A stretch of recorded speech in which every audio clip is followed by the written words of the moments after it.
The look on her face when she said those words changed everything. We'd been together for 5 years, married for 3 of them. I thought I knew her. I was wrong. My mother's death 6 months ago hit me harder than I expected. She was my rock, my foundation, the only person who stood by me when everyone else walked away. The grief came in waves, some days bearable, others overwhelming. I didn't ask for much during this time, just basic human understanding. That particular evening started with a simple decision. My wife had planned a dinner with her colleagues, people who always looked through me rather than at me. I'd spent the day feeling that familiar heaviness in my chest, so I drove to the cemetery instead. Sitting by my mother's grave brought more comfort than any forced social interaction could. When I returned home, she was waiting, arms crossed, foot tapping against our hardwood floor, eyes narrowed to slits. "Where were you?" Her voice cut through the silence. "At the cemetery. I needed some time." She laughed, not the warm laugh I fell in love with, but something cold and unfamiliar. "Again? It's been 6 months.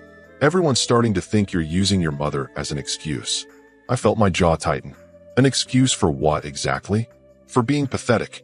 For embarrassing me. Do you know how it looked when my boss asked where my husband was, and I had to make up some story? I walked past her toward our bedroom, determined not to engage when she was like this. But she followed, her voice rising with each step. "This isn't normal. No one spends this much time mourning. Even my friends are asking if there's something wrong with you." I turned to face her. "I don't care what your friends think." That's when something changed in her expression. Her face contorted with a cruelty I'd never witnessed before. She stepped closer, her words deliberate and precise. "You know what? Not even your dead mother would love the man you've become." The room went silent. Time seemed to stop. In that moment, I saw her, truly saw her, for the first time. This wasn't a heat-of-the-moment comment. This was calculated, designed to wound, to break. I felt something inside me shift. Not anger, not pain, but clarity, crystal clear certainty. I maintained eye contact, my voice steady despite the storm inside. "Is that really what you think?" She didn't back down. Instead, she doubled down. She'd be disappointed, disgusted, even. "At least she's not here to see what a failure you turned out to be." I could have shouted, could have matched her cruelty with my own. Instead, I simply nodded. "Thank you for your honesty." Her expression flickered with confusion at my calm response. I walked into the bathroom, closed the door, and stared at my reflection. The man looking back at me wasn't broken. He was awake. The pain of her words had burned away something essential. My illusions about our marriage, about who she really was. That night, I slept in the guest room. She didn't come looking for me. By morning, I'd made a decision.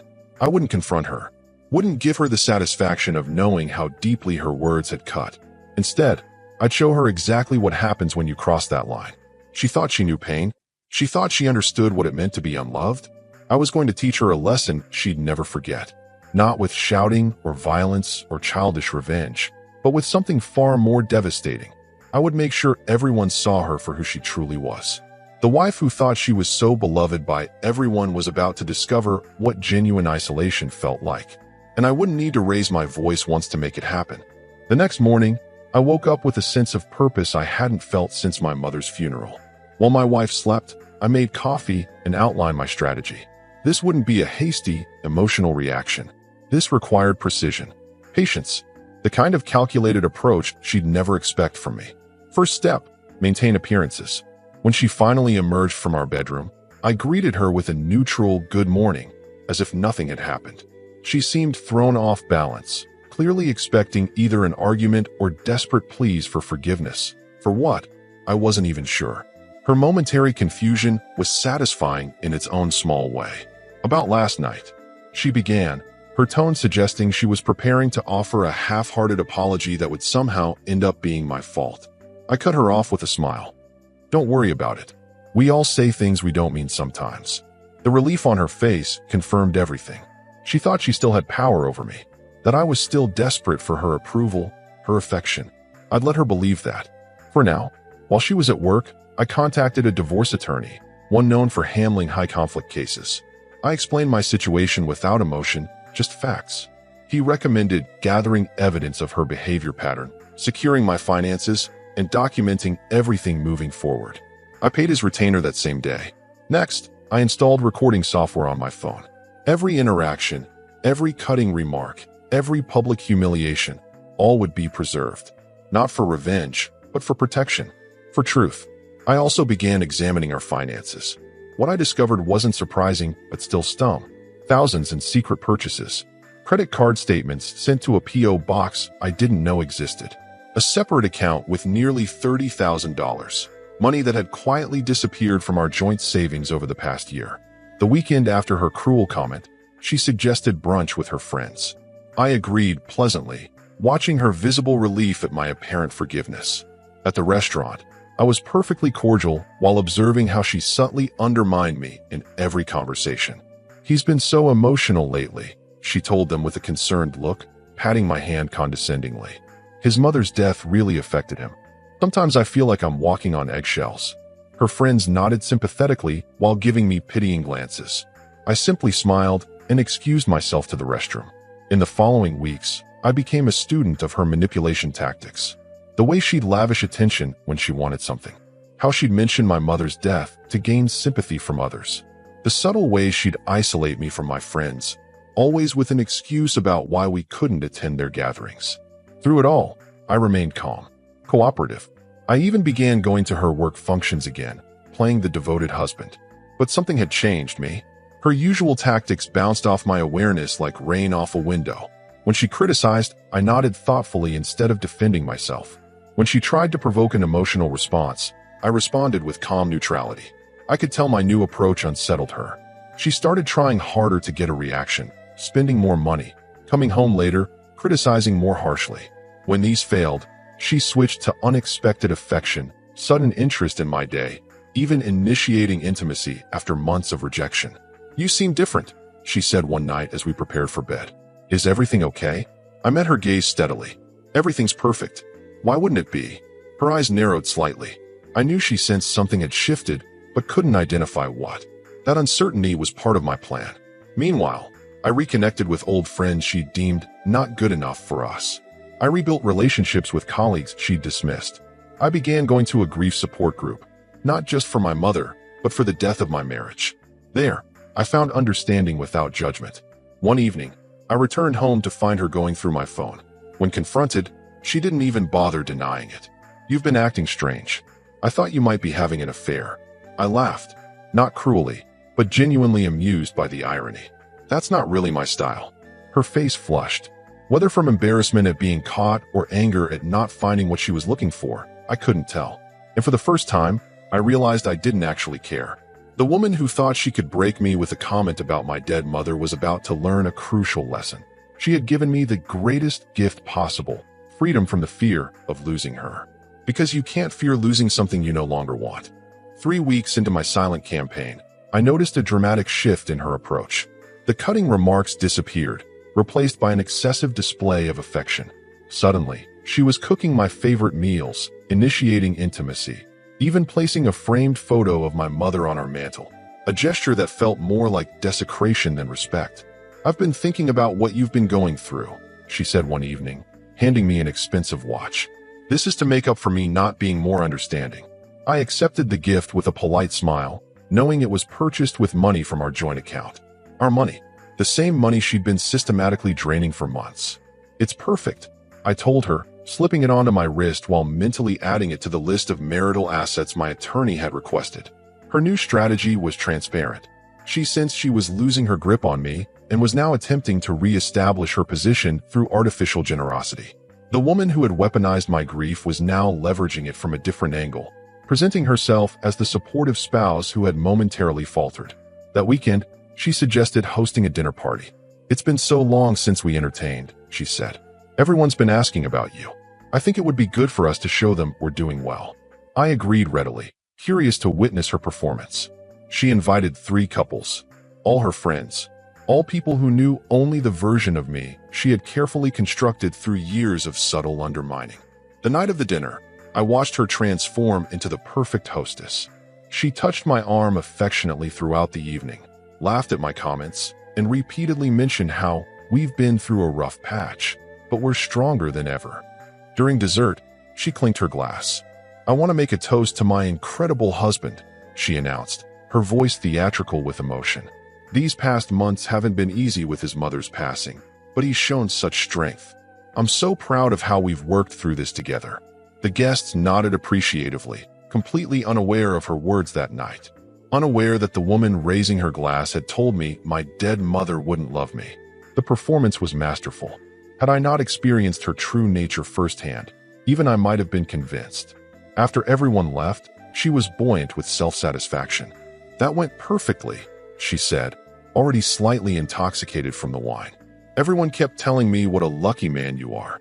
I helped her clean up, maintaining my role in her production. They seemed convinced. She paused, wine glass in hand. Convinced of what? That we're happy. Her eyes narrowed momentarily before her expression relaxed. "We are happy, aren't we?" I smiled. "You certainly seemed happy tonight." As she fell asleep later, I slipped into the home office and transferred the audio recordings from my phone to a secured cloud account my attorney had set up. The contrast between her public persona and private behavior was striking when heard back to back. Jekyll and Hyde in high definition. The following week brought another revelation. While using our shared laptop, an email notification appeared from a hotel chain, confirming a reservation for the coming weekend. A weekend she'd told me she'd be visiting her sister. I didn't confront her. Instead, I forwarded the confirmation to my secure email and continued my day as if I'd seen nothing. Knowledge was power, and my power grew with each discovery. On Friday morning, she packed an overnight bag, kissing me goodbye with practiced affection. "I'll call you when I get to my sister's," she promised. "Drive safely," I replied, already planning my next move. After she left, I contacted a private investigator recommended by my attorney. Within hours, he confirmed what I already suspected. She was checked into the hotel with her coworker, the same one who frequently texted her late at night with work emergencies. That evening, as promised, she called from what she claimed was her sister's house. I could hear restaurant sounds in the background. "Sounds busy there," commented casually. A brief pause. "Yeah, we decided to grab dinner out." "Well, enjoy your sister time. You deserve it." After hanging up, I added this conversation to my growing file of evidence. Not out of jealousy, I was long past that emotion. This was about establishing a pattern of deception that would become crucial later. On Sunday evening when she returned, I greeted her with calm interest as she recounted fabricated stories about her weekend with her sister. I nodded at appropriate moments, asked relevant questions, and watched her settle deeper into her fiction. Looking at her across the dinner table, spinning elaborate lies with such ease, I realized something profound. The woman who had tried to destroy me with a single sentence had inadvertently given me the key to my freedom. Her cruelty had broken something essential between us, something that could never be repaired. But in that breaking, I had found a clarity and resolve that would ultimately be her undoing. As autumn arrived, I continued my strategic patience while watching her narrative about me evolve. No longer was I just the emotionally unstable husband grieving his mother. Now I had become controlling, paranoid, and increasingly difficult. I discovered this shift when an old friend called me, concern evident in his voice. "Hey, I wanted to check on you," he said hesitantly. "Your wife mentioned you've been having a rough time. Said you've been checking her phone, questioning her whereabouts. That doesn't sound like you."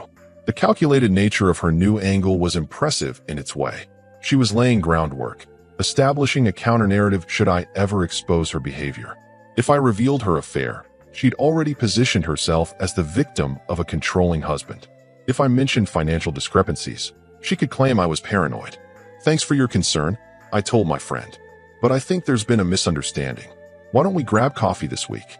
I'd like to catch up properly." This became my approach with everyone.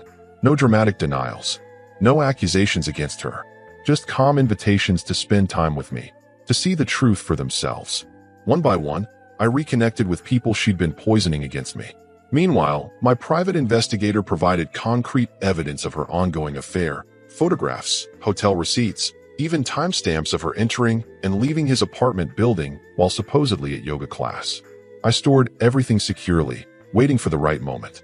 One evening, while she was working late, I received an unusual email notification. Our shared cloud storage had been accessed, and several financial documents had been downloaded. Using the activity log, I traced the access to her personal laptop. She was gathering her own evidence, likely preparing for a separation on her terms when it suited her. I contacted my attorney immediately to accelerate our timeline. Her actions suggested she was planning something, and I needed to stay ahead of her game.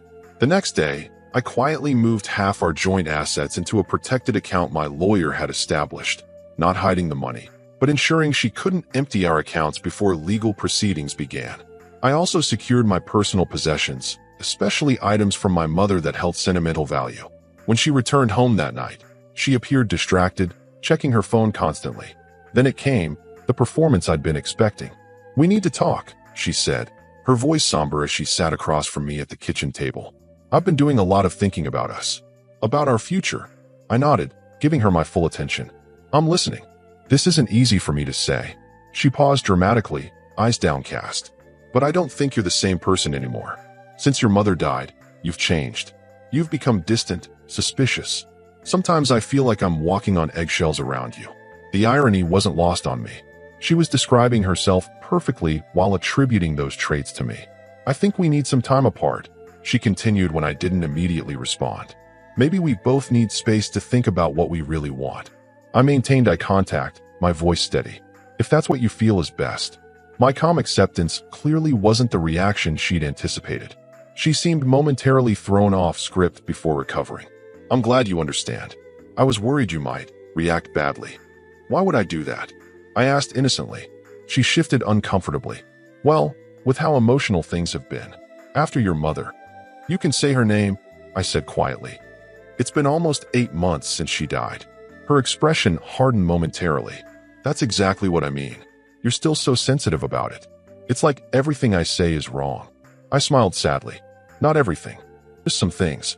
Like telling me my dead mother wouldn't love me." The color drained from her face. She hadn't expected me to reference that night so directly, so calmly. It had been the unspoken turning point between us, the moment that changed everything without acknowledgement. "I never said that," she stammered, rewriting history before my eyes. "You misheard me. I would never say something so cruel." I didn't argue. Didn't need to. We both knew the truth, and my recording of that night ensured it wasn't just my word against hers.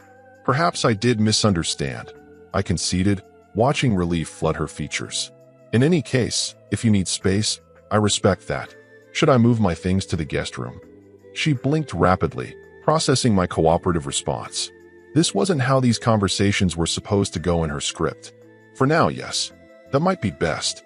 That night, as I arranged my belongings in the guest room, a space that had become increasingly familiar over the past months, I received a text from the private investigator. My wife's lover had just arrived at our house. The man was currently sitting in his car in our driveway, apparently waiting. I glanced out the window and confirmed his presence. Then I silently packed an overnight bag and exited through the back door. Let her have her rendezvous. Every action only strengthened my position. As I drove to a hotel, I felt not anger, not even disappointment, just profound clarity. The woman who thought she was orchestrating our separation had no idea she was merely following the path I had carefully laid out for her. With every manipulative move, every lie, every betrayal, she was walking deeper into the trap of her own making. 2 weeks after our separation discussion, she approached me with an unexpected request. Our 5th wedding anniversary was approaching, and despite our current situation, she wanted to celebrate. "I think it would look strange if we didn't do something," she explained, eyes calculating. "People are already asking questions. We need to maintain appearances until we figure things out." What she really meant was that she needed more time to secure her position, build her narrative, and possibly drain more resources before making a definitive move. I agreed readily, curious to see what she had planned. "That makes sense," I replied. "What did you have in mind?" Her face brightened with relief at my cooperation. "I was thinking a dinner party. Nothing too elaborate. Just close friends and family. To show everyone we're working through this rough patch." I nodded. "Sounds perfect." Over the next few days, I watched her transform into a whirlwind of activity. She invited 30 guests, far more than the small gathering she'd initially described. She ordered expensive catering, bought a new dress, and even hired a photographer. This wasn't just maintaining appearances. This was a production designed to showcase her as the devoted wife who had stood by her troubled husband. The irony wasn't lost on me. Our anniversary celebration had become the perfect stage for the final act of my plan. 3 days before the party, I met with my attorney to review everything. The evidence was substantial. Financial records showing her systematic theft from our joint accounts, recordings of her emotional abuse, photographic proof of her months-long affair, text messages to friends where she disparaged me using my mother's death as leverage for sympathy. This is more than enough, my attorney confirmed. Are you sure about the timing? I nodded. The anniversary party is the right moment. Everyone will be there. He looked concerned. It's going to be messy. Public confrontations always are. It's not about public humiliation, I explained. It's about truth. She spent months carefully crafting a false narrative about me, about us. Everyone who matters to us will be in that room. They deserve to know what really happened. The morning of our anniversary, she was virtually glowing with anticipation. She'd spent hours preparing herself, directing caterers, arranging flowers. Each detail perfect for her social media showcasing. You look thoughtful, she remarked, catching me watching her. Everything okay? I smiled genuinely for the first time in months. Everything is exactly as it should be. She seemed pleased by this response, interpreting it as submission rather than the certainty it truly was. As guests began arriving that evening, I played my part flawlessly, the dutiful husband standing beside his beautiful wife, accepting congratulations on 5 years of marriage with appropriate gratitude. I watched her working the room, touching my arm affectionately whenever someone looked our way, laughing too loudly at mentions of rough patches all couples face. Midway through the evening, she clinked her glass for attention. The room quieted as she took center stage, her expression crafted into one of loving devotion. I want to thank everyone for being here tonight, she began, her voice thick with manufactured emotion. These past 5 years haven't always been easy, especially this last year with the loss of my mother-in-law. She paused, placing her hand dramatically over her heart. I've done everything possible to support my husband through his grief. Sometimes it hasn't been easy. Sometimes he's been difficult to reach. But that's what marriage is about, isn't it? Standing by each other through the hardest times. The guests nodded appreciatively, completely captivated by her performance. She continued, tears now glistening perfectly in her eyes. So tonight, I want to publicly recommit myself to our marriage, to supporting him through whatever comes next. Because that's what love is. Applause filled the room as she turned to me expectantly. This was my cue to embrace her, to complete the picture of marital reconciliation she'd so carefully staged. Instead, I slowly reached into my jacket pocket and removed my phone. Before I respond, I think our guests deserve to hear what love really sounds like in our home. Her smile faltered as I pressed play. Her voice, crystal clear, filled the suddenly silent room. Not even your dead mother would love the man you've become. The blood drained from her face as realization dawned. Before she could speak, I continued, my voice steady. That's what my wife said to me 6 months ago when I visited my mother's grave instead of attending her work function. I moved to the center of the room, meeting the shocked gazes of our guests. I've discovered that the woman I married has been systematically stealing from our accounts, having an affair with her coworker, and deliberately isolating me from friends and family by painting me as unstable after my mother's death. She lunged toward me, reaching for the phone. He's lying. He's editing recordings. This is exactly what I've been dealing with.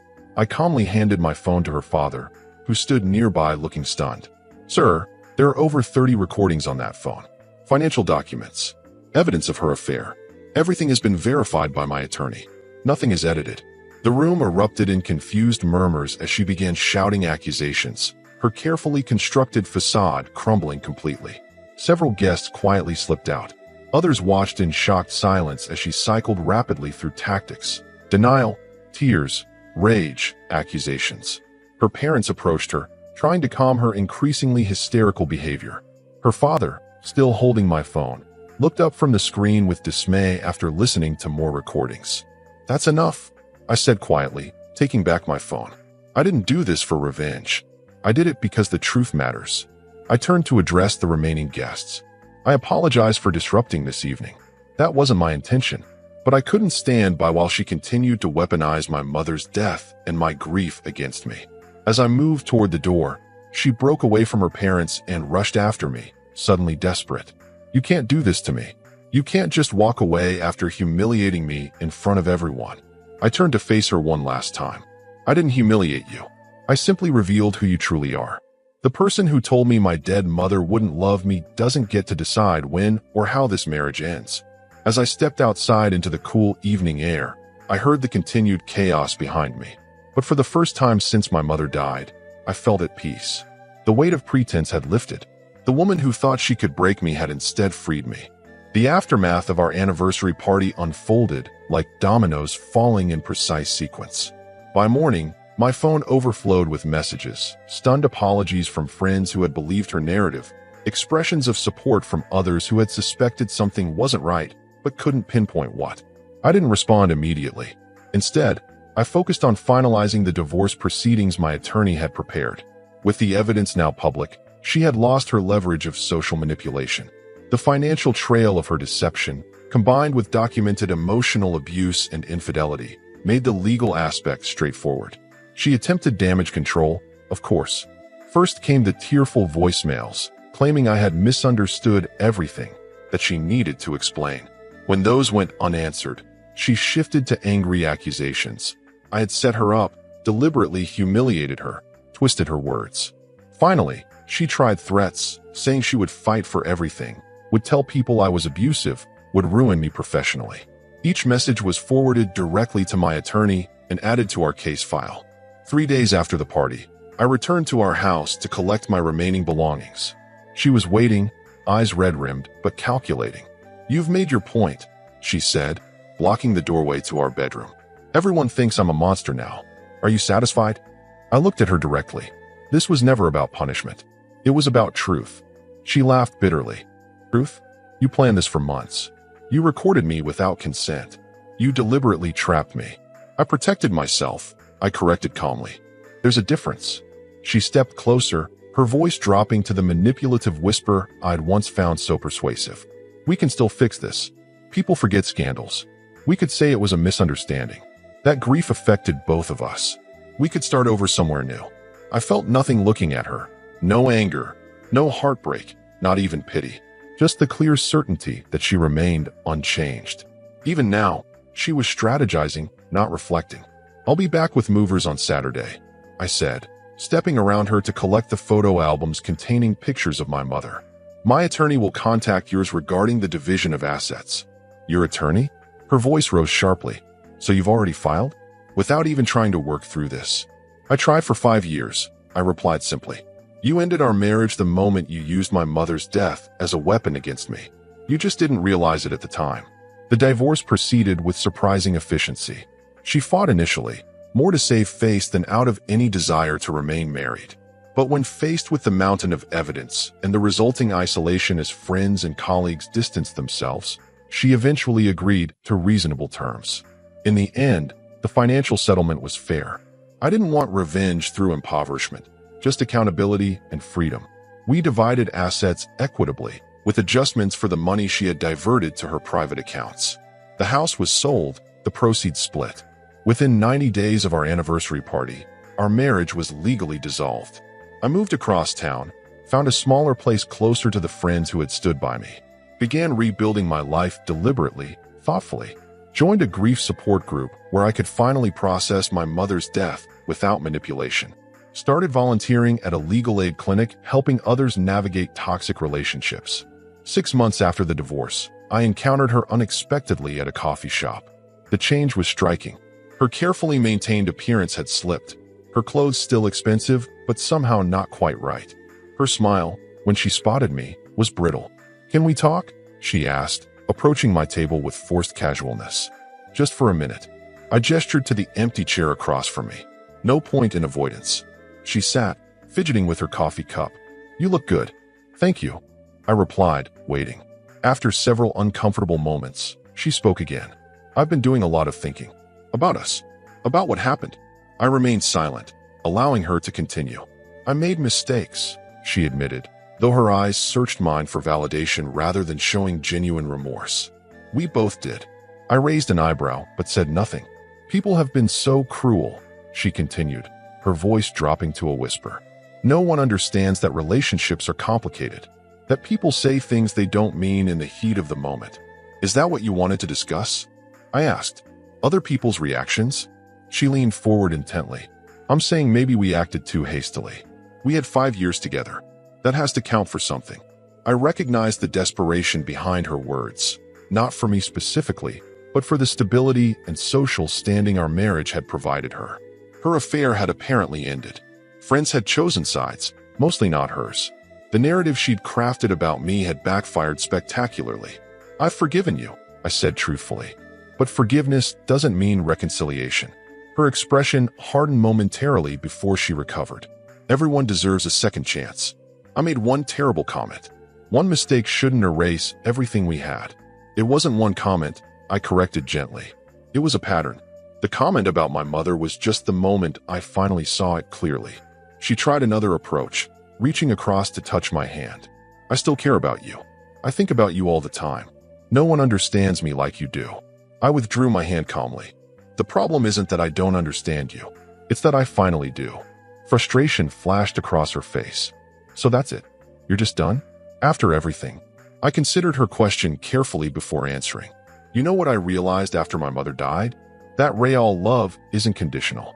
It's not something you withdraw when someone is struggling or use as leverage to control them." I stood, gathering my things. "The truth is, not even someone desperate for connection would be capable of truly loving who you really are. Not until you face that reality and change it." Her face contorted with recognition of her own words thrown back at her, not with venom, but with finality. As I walked away, I felt the last piece of that chapter of my life close. The woman who thought she could use my mother's death to break me had instead taught me the most valuable lesson: that sometimes losing someone who doesn't truly value you is not a loss at all. It's the first step toward finding your worth again.